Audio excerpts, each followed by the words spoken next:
السلام عليكم ورحمة الله وبركاته. الحمد لله رب العالمين، والصلاة والسلام على أشرف المرسلين وعلى آله وصحبه أجمعين. أما بعد، فقد قال الله تعالى في القرآن العظيم والفرقان المجيد: أعوذ بالله من الشيطان الرجيم، بسم الله الرحمن الرحيم.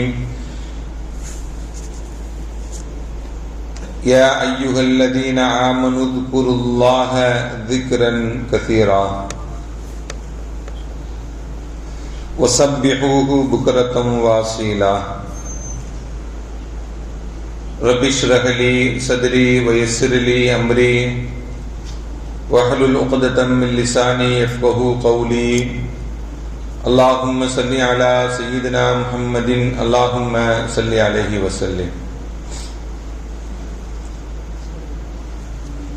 கண்ணியத்திற்கும் மரியாதைக்கும் உரிய அல்லாஹ்வின் நல்லடியார்களே, அருமையான சகோதர பெருமக்களே, அருமை நாயகம் ஸல்லல்லாஹு அலைஹி வஸல்லம் உடைய நிர்பாக்கியம் நிறைந்த நல்லும்மத்துமார்களே, அருமையான பெருமக்களே, எந்த விஷயத்தை கேட்க இருக்கிறோமோ அந்த விஷயத்தின்படி அமல் செய்யக்கூடிய பாக்கியத்தினையும், கேட்ட விஷயங்களை பிறருக்கு எத்தி வைக்கக்கூடிய பாக்கியத்தினையும் அல்லாஹ் நம் அனைவருக்கும் வழங்கிடுவானாக. நம்முடைய வாழ்நாட்களை அல்லாஹ் ஆரோக்கியமான வாழ்நாட்களாக ஆக்கி தருவானாக. மருத்துவமனைகளுக்கு செல்லாத காலங்களாக ஆக்கி தருவானாக. மருத்துவமனை செலவினங்களிலிருந்து அல்லாஹ் நம் அனைவரையும் முழுமையான பாதுகாப்பானாக. எல்லா விதமான ஆபத்துகள், விபத்துகள், பலாய் முசீபத்துகள், பரவக்கூடிய தொற்று நோய்கள், அனைத்து விதமான பாவ செயல்களிலிருந்தும் அல்லாஹ் நம் அனைவரையும் முழுமையான முறையில் பாதுகாத்து நிம்மதியான, அமைதியான, ராகத்தான, சந்தோஷமான, மகிழ்ச்சியான வாழ்க்கை இந்த உலகத்திலும் நாளை மறு உலகத்திலும் அல்லாஹ் அளவில்லாமல் வழங்கிடுவானாக. நம்முடைய ஹலாலான ஹாஜத்துகள் அனைத்தையும் அல்லாஹ் நிறைவேற்றி தந்திர புரிவானாக என்று இந்த நல்ல நேரத்தில் துஆ செய்து துவங்குகிறேன். அருமையானவர்களே, ஷஅபானுடைய மாதம்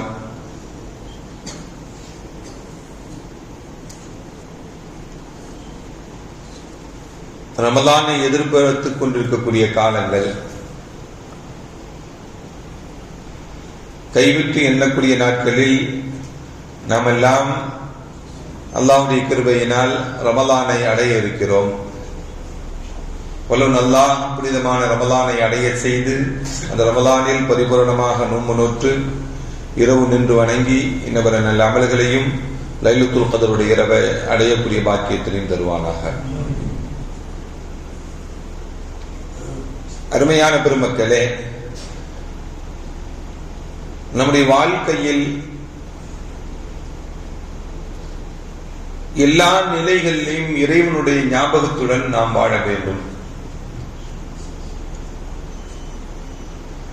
இறைவனை திக்ர் செய்த நிலையிலேயே நம்முடைய ஒவ்வொரு நிமிடங்களும் ஒவ்வொரு நொடிகளும் நம்மை விட்டு கடந்து செல்ல வேண்டும்.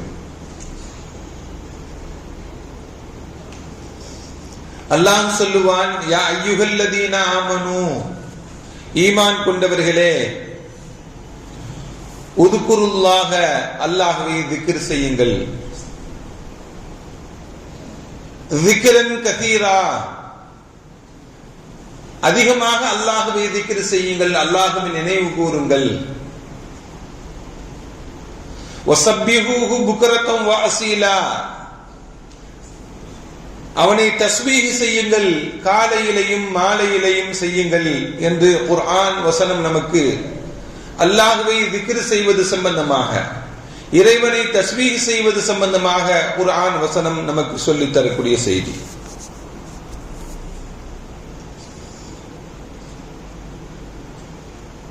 நபிகள் நாயகம் ஸல்லல்லாஹு அலைஹி வஸல்லம் அவர்கள் தன்னுடைய தோழர்களான சஹாபாக்களுக்கு சொல்லுவார்கள்: அதிகமாக திக்ர் செய்யுங்கள், அல்லாஹ்வை நினைவுபடுத்துங்கள் என்று சொல்லிக் கொண்டே இருப்பார். ஹஜ்ரத் மூஸா அலைஹிஸ்ஸலாம் அவர்கள் அல்லாஹ்விடத்தில் கேட்பார்கள்: யா அல்லாஹ், உனக்கு பிடித்தமான அமல் எது யா அல்லாஹ் என்று கேட்பாங்க. என்னை திக்ர் செய்வதும் என்னை மறக்காமல் இருப்பதும் தான் எனக்கு பிடித்த அமல் என்று அல்லாஹ் சொல்லுவான். ஹஜ்ரத் மூசா அலைஹிஸ்ஸலாம் அவங்கள்ட்ட, உன்னுடைய அதிகாரிகளிடம் உனக்கு மிகவும் பிடித்தவர்கள் யார் என்று ஹஜ்ரத் மூசா அலைஹிஸ்ஸலாம் அல்லாஹ்விடத்தில் கேட்பாங்க. அதுக்கு அல்லாஹ் சொல்வான், அதிகம் திக்ர் செய்யக்கூடியவர்கள் தான் எனக்கு ரொம்ப பிடிக்கும் அப்படின்னு சொல்லி அல்லாஹ் ஹஜ்ரத் மூசா அலைஹிஸ்ஸலாத்துக்கு சொல்லுவான். அருமையான பெருமக்களே, நபிமார்கள் ஹஜ்ரத் ஸல்லல்லாஹு அலைஹி வஸல்லம் அவர்கள், மூசா அலைஹிஸ்ஸலாம் அவர்கள், அவர்களுடைய இந்த செய்திகளை எல்லாம் பார்த்தோம் என்றால், அல்லாஹ்வுக்கு மிகவும் பிடித்தமானவர்கள் யார்? அல்லாஹ்வை அதிகமாக திக்ர் செய்யக்கூடியவர்கள். ஸல்லல்லாஹு அலைஹி வஸல்லம் அவர்கள் ஒரு யுத்தத்திலிருந்து திரும்பி வர்றாங்க. ஒரு யுத்தத்திற்கு போய்விட்டு திரும்பி வர்றாங்க. ஒரு மலை ஒன்று வருகிறது. இந்த மலைக்கு அருகாமையில் நிறைய திக்ர் செய்து கொள்ளுங்கள் என்று நபிகள் நாயகம் ஸல்லல்லாஹு அலைஹி வஸல்லம் சொல்லுவாங்க. போறது அல்லாஹ்வுடைய பாதை தான். தன்னுடைய உயிரை தியாகம் செய்யக்கூடிய பெரிய தியாக பாதை அது. அந்த பாதையிலிருந்து திரும்பி வரக்கூடிய சமயத்திலும் நல்ல அமல் தான் அது. ஒரு மலையை அடைய பொழுது அல்லாஹ்வை திக்ர் செய்து கொள்ளுங்கள் அதிகமாக என்று சொல்லுவாங்க. சொல்லிட்டு சொல்லுவாங்க, சபகல் முஃபர்ரிதூன், முஃபர்ரிதூன்கள் முந்தி விட்டார்கள் என்று சொல்லுவாங்க. யார சொல்லலாம், முஃபர்ரிதூன்கள்னா யாரு என்று கேட்ட பொழுது, அல்லாஹ்வை அதிகமாக திக்ர் செய்யக்கூடியவர்கள் தான் என்று நபிகள் நாயகம் ஸல்லல்லாஹு அலைஹி வஸல்லம் சொல்லுவாங்க. இப்படி அல்லாஹ்வை திக்ர் செய்வதை எல்லா நிலைகளையும் சஹாபா பெருமக்களுக்கு ஸல்லல்லாஹு அலைஹி வஸல்லம் நினைவுபடுத்திக் கொண்டே இருந்தார்கள் என்பதை தான் இந்த செய்திகள் எல்லாம் நமக்கு சொல்லி காட்டுகிறது. நாம் தொழுகிறோம், தொழுகையாளிகளாக இருக்கிறாங்க, நோன்பு வைக்கக்கூடியவர்கள் இருக்கிறார்கள், ஜகாத் கொடுக்கக்கூடியவங்க இருக்கிறாங்க, ஹஜ் செய்யக்கூடியவங்க இருக்கிறாங்க, அல்லாஹ்வுடைய பாதையில் போராடியவர்கள் உண்டு இந்த உம்மத்தில். இந்த தொழுகக்கூடியவர்களிலே மிகச் சிறந்தவர்கள் யார்? அல்லாஹ்வை அதிகம் திக்ர் செய்யக்கூடியவர்கள். நோன்பு நோக்கக்கூடியவர்களே மிகச் சிறந்தவர்கள் யார்? அல்லாஹ்வை அதிகமாக திக்ர் செய்யக்கூடியவர்கள். ஜகாத் கொடுக்கக்கூடியவர்களே மிகச் சிறந்தவர்கள் யார்? அல்லாஹ்வை அதிகமாக திக்ர் செய்யக்கூடியவர்கள். அல்லாஹ்வுடைய பாதையில் சென்று வரக்கூடியவர்களிலே முஜாஹிதுகளாக தன்னுடைய உயிரை தியாகம் செய்யக்கூடியவர்களே மிகச் சிறந்தவர்கள் யார்? அல்லாஹ்வை திக்ர் செய்யக்கூடியவர்கள் என்று நபிகள் நாயகம் ஸல்லல்லாஹு அலைஹி வஸல்லம் சொல்வாங்க. திக்ர்கள் என்பது நம்முடைய அமல்களை அலங்கரிக்கக்கூடியவை. நாம் தொழுகையாளிகளாக இருக்கலாம், நோன்பாளிகளாக இருக்கலாம், தான தர்மங்கள் வழங்கக்கூடியவர்களாக இருக்கலாம். இந்த கடமையான அமல்களை எல்லாம் நாம் செய்து கொண்டிருந்தாலும் அந்த கடமையான அமல்களை அலங்கரிக்கக்கூடியது நாம் செய்யக்கூடிய அதுகாரிகள், திக்ர்கள், இறைவனை நினைவு கூறக்கூடிய வார்த்தைகள் என்பதை அருமையான பெருமக்களே நாம் நினைவில் வைத்துக் கொள்ள வேண்டும்.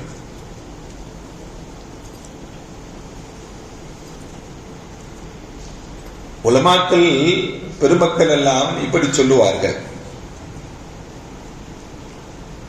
நாம் செய்யக்கூடிய தௌபாவும், நாம் செய்யக்கூடிய இஸ்திக்ஃபார்களும், நாம் செய்யக்கூடிய பாவ மன்னிப்பும், நாம் செய்யக்கூடிய தௌபா இஸ்திக்ஃபார்கள் எல்லாம் இருக்கிறது அல்லவா, இதையெல்லாம் நம்ம ஒரு இடத்துக்கு போறோம், ஒரு ஆளை பார்க்க போறோம், ஒரு ஃபங்க்ஷனுக்கு போறோம், இருக்கக்கூடிய ஆடைகளையே நல்ல துவைத்து நல்ல சுத்தமாக்கி அழுக்குகளை நீக்கி உடுத்திக்கிட்டு போவோம், அப்படித்தானே? இந்த இஸ்திக்ஃபார் தௌபாக்கள் எல்லாம் எப்படி ஆடையை சுத்தப்படுத்துகிறோமோ நாம் நம்முடைய உள்ளத்தையும் நம்முடைய மனதையும் சுத்தப்படுத்தக்கூடிய செயல்கள் தான் இஸ்திக்ஃபாரும் தௌபாவும் என்று பெருமக்கள் சொல்லி தருவார். நம்முடைய உள்ளங்களையும் நம்முடைய சுத்தப்படுத்தக்கூடியதுதான் இஸ்திக்ஃபாரும் தௌபாவும். அதை தாண்டி நாம் ஸலவாத் சொல்லுகிறோம், அது நம்மை அது அலங்கரிக்கக்கூடியது. நல்ல ட்ரெஸ் போட்டு அதுக்கு பிறகு அத்தர் பூசி இதெல்லாம் நாம் செய்கிறோம் அல்லவா, நம்மை அலங்கரித்துக் கொள்கிறோம் அல்லவா, மனமாக்கிக் கொள்கிறோம் அல்லவா. இதெல்லாம் திக்ர் தௌபாவுக்கு மேல உள்ள ஸலவாத்துகளும் திக்ர்களும் என்று பெருமக்கள் நமக்கு சொல்லி தருவார். இந்த உலகத்துல அதிகமாக அல்லாஹ்வை திக்ர் செய்தவர்கள் நாளை மறுமை நாளிலே சொர்க்கத்துக்கு போகும்போது சிரிச்சுக்கிட்டே போவாங்க. அல்லாஹ் அந்த நசீபை தருவானாக. திக்ர் செஞ்சவங்க, இந்த உலகத்துல திக்ரிலேயே வாழ்ந்தவர்கள், அவர்கள் சொர்க்கத்துக்கு போகும்போது எப்படி போவாங்க? சிரித்துக் கொண்டே செல்வார்கள். நபிகள் நாயகம் ஸல்லல்லாஹு அலைஹி வஸல்லம் அவங்க மிஅராஜினுடைய காட்சியின் பொழுது இப்படி ஒரு காட்சியை பார்ப்பாங்க. அல்லாஹ்வுடைய அரிசை பார்க்கக்கூடிய பாக்கியம் கிடைக்கும். அல்லாஹ்வுடைய அரிசினுடைய ஒளியில் ஒரு மனிதர் இருப்பார். அல்லாஹ்வுடைய அரிசினுடைய ஒளியில் இருக்கக்கூடிய பாக்கியம்னா எவ்வளவு பெரிய பாக்கியம் பெற்றவராக இருக்க வேண்டும். நபிகள் ஸல்லல்லாஹு அலைஹி வஸல்லம் நினைச்சாங்க, இருக்கக்கூடிய ஒரு நபிமார்களில் ஒரு நபியாக இருக்குமோ, அல்லாஹ்வுடைய அரிசினுடைய ஒளியிலே இருக்கிறார் அல்லவா. நபியா அப்படின்னு கேட்கப்பட்டுச்சு. இல்ல, நபி இல்லைன்னு சொல்லுங்க. அப்பனா அந்த உயர்ந்த அந்தஸ்தை பெற்றவர் ஒரு மலக்காக இருப்பாரா என்று கேட்கப்பட்டது. அவர் மலக்கும் இல்ல. அவர் யாருதான்? அவர் ஒரு மனிதர் தான். மலக்கும் இல்லை, நபியும் இல்லை. இந்த உயர்ந்த நிலையை அடைந்தவருக்கு அல்லாஹ்வுடைய அரிசினுடைய ஒளியில் இருக்கக்கூடிய இந்த பாக்கியத்தை பெற்றவர் என்ன பண்புடையவர், என்ன பண்பை இந்த உலகத்தில் மேற்கொண்டு வாழ்ந்து கொண்டிருந்தார் என்று கேட்கும் பொழுது இவற்றை ஒரு 3 பண்புகள் இருந்தது. அந்த 3 பண்புகள் தான் அவரை அல்லாஹ்வுடைய அரிசினுடைய நெருக்கமாக ஆக்கி வைத்தது. அதிகமாக திக்ர் செய்யக்கூடியவர், அவர் அதிகமாக திக்ர் செய்யக்கூடியவர். இவர் உள்ளம் மஸ்ஜிதுடன் இணைக்கப்பட்டதாக இருக்கும். எப்பொழுது பார்த்தாலும் எப்பொழுது பள்ளிக்கு செல்வது, எப்பொழுது பாங்கு சொல்லுவாங்க, எப்பொழுது பள்ளி திறக்கப்படும் என்று பள்ளியுடன் இவருடைய உள்ளம் தொடர்புடையதாக இருக்கும். அதிகமாக திக்ர் செய்வார். பள்ளி தொடர்புடைய இவருடைய இதயம் பள்ளி தொடர்புடையதாக இருக்கும். இவர்கள் பெற்றோர்களை மற்றவர்கள் திட்டுவதற்கு இவர் காரணமாக இருக்க மாட்டார். அவருடைய பெற்றோரை மற்றவர்கள் திட்டுவதற்கு இவர் காரணமாக இல்லை. இந்த 3 நல்ல குணமும் இவரிடம் உண்டு. இந்த நல்ல குணத்துக்கு தான் அல்லாஹ் என்ன பண்ணிருக்கிறான்? அவனுடைய அரிசுக்கு அருகாமையில் வைத்திருக்கிறான் என்று விளக்கம் சொல்லப்பட்டது. இப்படி அருமையான பெருமக்களே, இப்படி விக்ரின் மூலமாக, அல்லாஹ்வை திக்ர் செய்வதன் மூலமாக உயர்ந்த அல்லாஹ்வுடைய அரிசுக்கு நெருக்கமான பகுதி நமக்கு கிடைக்கப்பெறுகிறது என்றால், நாமும் அந்த திக்ர்களை அதிகமாக ஆக்கிக் கொண்டு நம்முடைய வாழ்க்கையில் நாமும் அந்த உயர்ந்த நிலையை அடைந்து கொள்ள முடியும் தானே? நாமும் அந்த உயர்ந்த நிலையை அடைந்து கொள்ள முடியும் தானே? இந்த உலகத்துல யார் அதிகமா திக்ர் செய்ய மாட்டாங்க அப்படின்னா, முனாஃபிக்குகள் தான் திக்ர் செய்ய மாட்டாங்க.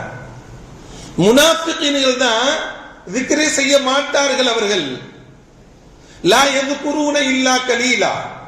அவங்க சபையில் இருந்தா கொஞ்சம் சொல்லிக்குவாங்க, இல்லாட்டி சொல்ல மாட்டாங்க. என்ன, இப்படி முனாஃபிக்குகள் தான் திக்ரே செய்ய மாட்டாங்க. முனாஃபிக்குகளுக்கு திக்ர் வாயில் வராது. அவர்களுக்கு மூமின்கள் ஒவ்வொரு நொடியும் தன்னுடைய அல்லாஹ்வை நினைவு கூறக்கூடியவர்களாக வாழக்கூடியவர்களாக இருப்பாங்க. அருமையான பெருமக்களே, காலித் பின் மஅதான் என்று சொல்லக்கூடிய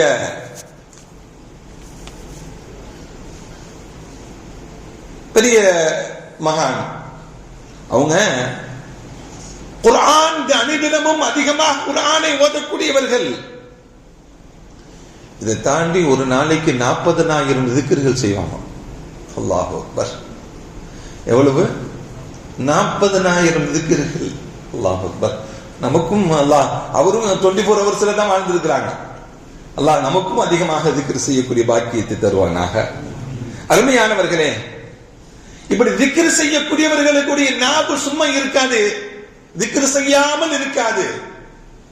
அவருடைய நாவு அல்லாஹ்வுடைய திக்ரை சுழற்றி கொண்டே இருக்கும். இப்படி அல்லாஹ்வுடைய திக்ரை நம்முடைய நாவினால் பழக்கிக் கொண்டோம் என்றால் வேறு அருவருப்பான வார்த்தைகள் நம்முடைய நாவில் நுழையாது, கெட்ட வார்த்தைகள் நுழையாது நம்முடைய நாவினால், தீய வார்த்தைகள் நுழையாது நம்முடைய நாவினால். ஹஜ்ரத் பிலால் ரலியல்லாஹு தஆலா அவங்கள சுடு மணல்ல போட்டு கொடுமைப்படுத்தின காட்சிகள் எல்லாம் நமக்கு தெரியும். அதை விவரிக்கக்கூடிய நேரமும் அல்ல. அவர்கள் அந்த சுடுமணலில் போட்டு கொடுமை செய்யப்பட்ட பொழுது கூட அஹத் அல்லாஹ் அஹத் அல்லாஹ் அஹத் என்று அஹத் அஹத் என்றுதான் இறைவன் ஒருவன் என்பதை தான் அந்த கொடுமையான நிலையிலும் அல்லாஹ்வை நினைவுபடுத்திக் கொண்டிருந்தாங்க. ஹஜ்ரத் பிலால் ரலியல்லாஹு தஆலா அவங்களுக்கு இப்படி அஹத் அஹத் என்று இறைவனை ஒருவன் என்று சொல்லிக் கொண்டே இருக்கிறாயே, நீ ஒரே ஒரு வார்த்தை சொல்லுப்பா, லாத் உஸ்ஸா, ஒரு சிலையினுடைய பெயர், அவர்கள் வணங்கிய ஒரு கடவுளின் பெயர், ஒரு சிலையின் பெயர் லாத் உஸ்ஸா. லாத் உஸ்ஸா அப்படின்னு சொல்லி ஒரு தடவை சொல்லுப்பா, உன்னை விட்டுடுறோம் அப்படின்னா என் வாயில வரம் எடுக்குதுன்றாங்க. நல்லவர்கள் வாயில் தீயது வராது, சிறுக்கு வராது, அருவருப்பானது வராது, கெட்டது வராது, நல்லது மட்டும்தான் வரும். என்னுடைய நாவில் வரம் மறுக்கிறது, நாவு வரம் மறுக்கிறது. நான் சொல்ல மாட்டேன்னு சொல்லல, என் நாவு அதை சொல்வதற்கு வரவில்லை என்று ஹஜ்ரத் பிலால் ரலியல்லாஹு தஆலா சொன்னாங்க. இப்படி அல்லாஹ்வை திக்ரிலே மூழ்கியவர்களுக்கு வேற வார்த்தைகள் என்ன பண்ணாது, வரவே வராது என்பதுதான் ஹஜ்ரத் பிலால் ரலியல்லாஹு தஆலா அவங்களுடைய வாழ்க்கை நமக்கு சொல்லி காட்டுகிறது. லின்னுல் மிஸ்ரி ரஹ்மத்துல்லாஹி அலைஹி சொல்லுவார்கள், இந்த உலகத்தினுடைய இன்பம் இருக்கிறது அல்லவா, இந்த உலகத்தினுடைய இன்பம் இருக்கிறது அல்லவா, அதை அல்லாஹ்வை திக்ர் செய்வது மூலமாக தான் அது கிடைக்கப்படும். அது உலகத்தினுடைய இன்பம் அல்லாஹ்வை திக்ர் செய்வது மூலமாக தான் அதை நாம் பெற்றுக்கொள்ள முடியும். மறுமையுடைய பேரின்பம் ஒன்று கிடைக்கும். இந்த உலகத்தில் இன்பம் கிடைக்கிறது அல்லாஹ்வை திக்ர் செய்யறதுனால கிடைக்கும். மறுமையில் பேரின்பம் ஒன்று கிடைக்கும். அது எதனால தெரியுமா? அவங்க சொல்லுவாங்க தின்னுல் மிஸ்ரி, மறுமையில் அல்லாஹ்வுடைய லிகா என்னும் தரிசனம் கிடைக்கும் பொழுது சொர்க்கவாசிகள் எல்லாம் சொர்க்கத்தில் இருப்பாங்க. என்ன வேணும் கேட்பான் அல்லாஹ், ரப்பே உன்னுடைய லிகா தான் வேண்டும், உன்னுடைய தரிசனம் தான் வேண்டும், உன்னை பார்க்கக்கூடிய காட்சி தான் வேண்டும் என்பாங்க. சொர்க்கமே கொடுத்தாச்சப்பா, சொர்க்கத்தில் எல்லாமே இருக்கப்பா, சொர்க்கத்தில் வேற என்ன வேணும்பா, சொர்க்கத்தை விட உன்னுடைய லிகா தான் எனக்கு எங்களுக்கு வேண்டும் என்று சொர்க்கவாசிகள் சொல்லுவார்கள். அதுதான் பேரின்பம். அப்படி என்றால் அந்த சொர்க்கவாசிகள் அல்லாஹ்வை பார்ப்பது பேரின்பம் என்றால் இந்த உலகத்தில் அல்லாஹ்வை திக்ர் செய்வது இன்பமாக ஆக்கிக் கொள்ள வேண்டும், இன்பமாக ஆக்கிக் கொள்ள வேண்டும். அருமையான பெருமக்களே, ஹஜ்ரத் உமர் ரலியல்லாஹு தஆலா அவங்க சொல்லுவாங்க, உலகத்தில் மனிதர்கள் மனிதர்களை பற்றி பேசுவது உள்ளத்திற்கு நோயை ஏற்படுத்தி தரும். அவன் அப்படி போயிட்டான், இவன் இப்படி போயிட்டான், அப்படியாச்சு, இப்படி தானே பேச முடியும். மனிதர்களை பற்றி அவர்தானே பேச முடியும். இப்படி மற்றவர்களை பற்றி பேசுவதனால் உள்ளத்தில் நோய் ஏற்படும். நீங்க அல்லாஹ்வை பற்றி பேசுவது, அல்லாஹ்வை பற்றி பேசுவதனால் கல்புக்கு அது மருந்தாக அமைந்துவிடும் என்று ஹஜ்ரத் உமர் ரலியல்லாஹு தஆலா சொன்னாங்க. எந்த பேச்சு உங்களுடைய உள்ளத்திற்கு நோயை ஏற்படுத்துகிறதோ அந்த நோயை நீக்கக்கூடிய மருந்தாக அல்லாஹ்வுடைய திக்ர் இருக்கிறது, அல்லாஹ்வை பற்றி பேசக்கூடிய வார்த்தைகளில் இருக்கிறது என்று ஹஜ்ரத் உமர் ரலியல்லாஹு தஆலா சொல்றாங்க. அருமையான பெருமக்களே, ஸல்லல்லாஹு அலைஹி வஸல்லம் உடைய காலத்திற்கு பிறகு சிரியாவில் வாழ்ந்த ஒரு நல்லடியார், அந்த நல்லடியார் அபூ முஸ்லிம் அல் ஹவுலானி என்று சொல்லக்கூடிய அந்த நல்லடியார் எப்பொழுது பார்த்தாலும் திக்ரிலே இருக்கும். சதாவும் திக்ரில் இருக்கக்கூடியவர்கள், திக்ரை மறக்காமல் செய்து கொண்டே இருக்கக்கூடியவர்கள். அபூ முஸ்லிம் அல் ஹவுலானிய அவங்க காலத்துல வாழ்ந்த சம மனிதர் ஒரு ஆள் வந்து தன்னை நபி என்று சொல்லிக் கொண்டிருந்தான். தன்னை நபின்னு ஒருத்தன் வாதிட்டுக் கொண்டிருந்தான். அவன் அந்த அபூ முஸ்லிம் அல் ஹவுலானி திக்ர் செஞ்சுக்கிட்டே இருப்பாங்களாம், திக்ர் செஞ்சுக்கிட்டே இருப்பாங்களாம். என்னையா எப்ப பார்த்தாலும் அல்லா அல்லா அல்லான்னு சொல்லிக்கிட்டே இருக்கிறிய, பைத்தியமா உனக்கு அப்படின்னு மக்கள் எல்லாம் கேட்பாங்களாம். உனக்கு என்ன பைத்தியமா என்று? அது பைத்தியம் அல்ல, பைத்தியத்துக்கு வைத்தியம் சொல்லுவாங்க. அது அல்லாஹ்வை திக்ர் செய்யக்கூடிய அந்த திக்ர் யாருக்கு பைத்தியம் ஏற்படுகிறதோ அதுக்கு வைத்தியம் சொல்லக்கூடிய மருந்து அது திக்ர், அல்லாஹ்வுடைய திக்ர் என்று அந்த பெருமகனார் சொல்லுவார்கள். அவங்க இந்த நபி என்று வாழக்கூடிய அஸ்வதுல் அனசி என்பவன் தன்னை நபி என்று உலகத்திற்கு சொல்லிக் கொண்டிருந்தான். நான் அல்லாஹ்வுடைய தூதன் சொல்லியிருந்தான். அவன்கிட்ட ஒரு கட்டத்தில் சிக்கிடுவாங்க, அவனை பிடிச்சிடுவாங்க. அபு முஸ்லில் ஹவுலானிய பிடிச்சிட்டு, நபி யாருப்பா? முஹம்மது ஸல்லல்லாஹு அலைஹி வஸல்லம். இவன் சொல்லுவான், அத்தஷ்ஹது அன்னி ரசூலுல்லாஹ், நான் என்னை ரசூலுல்லாஹ் என்று நீ ஏற்றுக்கொள்ளவில்லையா? நீ சாட்சி பகரவில்லையா என்று கேட்பான். நான் உன்னையும் நபி, முஹம்மது ஸல்லல்லாஹு அலைஹி வஸல்லம் அவர்கள் தான் நபி. நான் உன்னையெல்லாம் நபி எல்லாம் ஏற்றுக்க முடியாது. நெருப்புல தூக்கி போட்டுருவோம்பா, நெருப்பை உருவாக்கி நெருப்பு குண்டத்தில் தூக்கி போட்டு விடுவேன். பரவாயில்லை, பரவாயில்லை. நான் என்னுடைய நபி என்பதை உனக்கு சொல்ல முடியாது. யார் நபியாக இந்த உலகத்திற்கு அல்லாஹ் அனுப்பி வைத்தானோ அவர்களை தான் நபி என்று சொல்லுவேன். பெரிய நெருப்பு குண்டம் மூட்டப்பட்டது. அபூ முஸஅல் ஹவுலானிய நெருப்பு குண்டத்தில் தூக்கி போட்டாங்க. நெருப்பு குண்டத்தில் அவனை தூக்கி போட்டான். ஹஜ்ரத் இப்ராஹிம் அலைஹிஸ்ஸலாம் அவர்களை நம்ரூத் மன்னன் தூக்கி போட்டதை போல, யா நாரு கூனி பர்தன் வ ஸலாமன் அலா இப்ராஹிம் என்று நெருப்பு குளிர்ச்சியாக மாறியதல்லவா, அதே போல முஸ்லிமுல் ஹவுலானியை நெருப்புல தூக்கி போட்டோன்னு அவர்களும் அங்கேயும் திக்ர் தான் செஞ்சுக்கிறாங்க, அங்கேயும் திக்ர் தான் செஞ்சுக்கிறாங்க. அவர்களை அந்த நெருப்பு ஒன்றுமே பண்ணவில்லை. நெருப்பு அணைந்தது, வெளியேந்து உள்ளேந்து எஞ்சி வராங்க. அல்லாஹு அக்பர். இப்படி திக்ர் செய்யக்கூடியவர்கள், அல்லாஹ்வுடைய திக்ரிலேயே திளைத்திருக்கக்கூடியவர்கள், ஒவ்வொரு நொடி பொழுதுகளும் அல்லாஹ்வுடைய திக்ரில் இந்த மூழ்கி இருக்கக்கூடியவர்கள், அவர்களை இந்த உலகத்தில் எது செய்தும் என்ன பண்ணிவிட முடியாது, மாற்றிவிட முடியாது என்பதுதான் இந்த நிகழ்வுகள் எல்லாம் நமக்கு சொல்லி காட்டுகிறது. அருமையான பெருமக்களே, இப்படி நாமும் நமக்கு நேரங்கள், வாய்ப்புகள், சூழ்நிலைகள், எல்லா நிலைகளிலும் திக்ர் செய்யலாமே. வண்டியில போகும்போது சுப்ஹானல்லாஹ் சொல்லிக்கிட்டே போக முடியாதா? இரவு தூக்கம் வரலன்னா போனை பார்த்துட்டு உட்கார்ந்து இருக்கிறோமே, தஸ்பீஹ் மணி பிடிச்சு சுப்ஹானல்லாஹ் சொல்லிக் கொள்ள முடியாதா? ஸலவாத்துகள் சொல்லிக் கொள்ள முடியாதா? அல்ஹம்துலில்லாஹ், லா இலாஹ இல்லல்லாஹ் போன்ற கலிமாக்களை சொல்லிக் கொள்ள முடியாதா?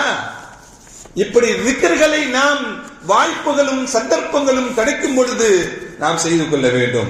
இதையெல்லாம் சொல்லுவதற்குண்டான காரணங்கள் என்ன? ரமதானுடைய காலம் வருகிறது, அமல்கள் செய்யக்கூடிய காலம் வருகிறது. அந்த அமல்களில் நம்முடைய பரதான தொழுகையும் தராவீஹ் மட்டும் முடிஞ்சதல்ல, இதே போன்ற திக்ர்களையும் அதிகமாக செய்து கொள்ள வேண்டும். நேரங்கள், வாய்ப்புகள் கிடைக்கக்கூடிய சமயத்தில் நாம் திக்ர்களை அதிகமாக செய்து கொள்ள வேண்டும். அருமையான பெருமக்களே, உங்களுக்கு பிரியமானது ஒண்ணு கிடைச்சிச்சு அப்படின்னா, உங்களுக்கு பிரியமானது உங்களுக்கு ஒன்று கிடைத்தது. ஹசன் பஸ்ரி ரஹ்மத்துல்லாஹி அலைஹி சொல்வாங்க, உங்களுக்கு பிரியமான ஒன்று கிடைத்தது என்றால் நீங்க அல்ஹம்துலில்லாஹ் சொல்லுங்க, அல்ஹம்துலில்லாஹ் சொல்லிக் கொண்டிருங்கள். உங்களுக்கு பிடிக்காதது ஒண்ணு ஏற்பட்டுச்சு அப்படின்னா லா ஹவ்ல வலா குவத்த இல்லா பில்லாஹ்னு சொல்லுங்க, லா ஹவ்ல வலா குவத்த இல்லா பில்லாஹ்னு சொல்லுங்க. உங்களுடைய வாழ்க்கையில் ஏதாவது தடைகள் ஏற்பட்டது அல்லது வாழ்வாதாரத்திற்கே தடைகள் ஏற்பட்டது அப்படின்னா நிறைய இஸ்திக்ஃபார் செய்து கொள்ளுங்கள். அப்படின்னா நிறைய இஸ்திக்ஃபார்கள், பாவ மன்னிப்பு தேடிக் கொள்ளுங்கள் அல்லாஹ்விடத்தில் என்று பெருமக்கள் சொல்லித் தர்றாங்க. அருமையான பெருமக்களே, இப்படி நம்முடைய வாழ்க்கையில் அல்லாஹ்வை திக்ரை அதிகமாக செய்ய வேண்டும். இமாம் ஹசன் பஸ்ரி ரஹ்மத்துல்லாஹி அலைஹி இப்படியும் சொல்லுவாங்க, வாழ்க்கையில் ஒரு மனிதன் இன்பத்தை அடைய வேண்டும் என்றால் அவன் எந்த விஷயத்தை கொண்டு இன்பத்தை அடைய முடியும் என்றால் தொழுகையை கொண்டு இன்பம் அடைந்து கொள்ள வேண்டும். குர்ஆன் ஓதுவதன் மூலமாக இன்பத்தை அணைத்துக் கொள்ள முடியும், zikr செய்வதன் மூலமாக அல்லாஹ்வுடைய இன்பத்தை அணைத்துக் கொள்ள முடியும் என்று இமாம் ஹசன் பஸ்ரி ரஹ்மத்துல்லாஹி அலைஹி நமக்கு சொல்லித் தருவார். அப்படி என்றால் இந்த உலகத்தில் நாம் அல்லாஹ்வை நினைவு கூறுவதன் மூலமாக வாழ்க்கை இன்பமயமாக ஆக்கிக் கொள்ள முடியும் என்பதுதான் இந்த செய்திகள் எல்லாம் நமக்கு சொல்லித் தரக்கூடிய செய்திகள். ரமலான் நமக்கு நெருங்கிக் கொண்டிருக்கிறது. ரமலானுடைய காலங்களில் அதிகமாக நன்மை செய்து கொள்ள வேண்டும். வல்லோன் அல்லாஹ் அந்த உயர்ந்த நிலையை நம் அனைவருக்கும் தந்தர புரிவானாக. வ ஆகிரு தஅவானா அல்ஹம்துலில்லாஹி ரப்பில் ஆலமீன். அஸ்ஸலாமு அலைக்கும் வ ரஹ்மத்துல்லாஹி வ பரகாத்துஹு.